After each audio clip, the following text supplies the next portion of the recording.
Hello, everybody. This is Dr. Abhishek.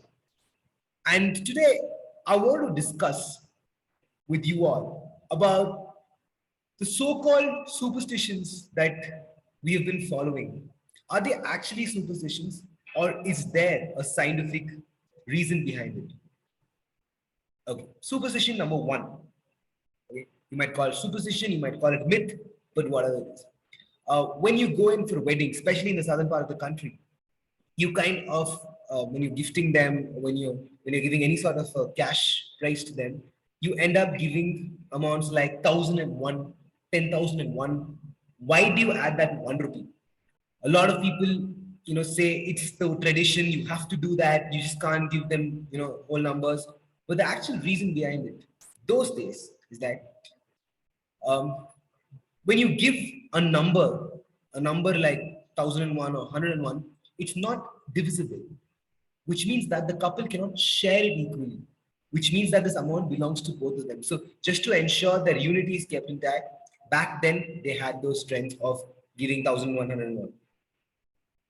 Myth number two, whenever you buy a new vehicle, you keep lemon, just next to the wheels of it, so that the wheels will have to first, go over the lemon, and then you can start driving or riding. Why does this happen? We do it to all our vehicles, right? But the scientific reason behind it back then was that those days it was not really motor vehicles. It was, you had these bullock carts with the bulls, or you had these chariots with the horses, and those animals were walking barefoot pretty much most parts of the journey. So just to ensure that they don't get infection, they would ask them to stamp over these lemons. See, lemon has vitamin C and it has a lot of soothing properties. Therefore, even if the animal accidentally stops over any stone or anything, or even if it gets hurt, the effect or the impact of it will be far less compared to if you did not have a lemon. So this is why we do it, but now we are blindly doing it to vehicles. Okay. Um, Superstition number three. Okay. Back then they would say don't really cut your nails after sunset. Maybe after 6:37, don't cut your nails. Even today people follow that.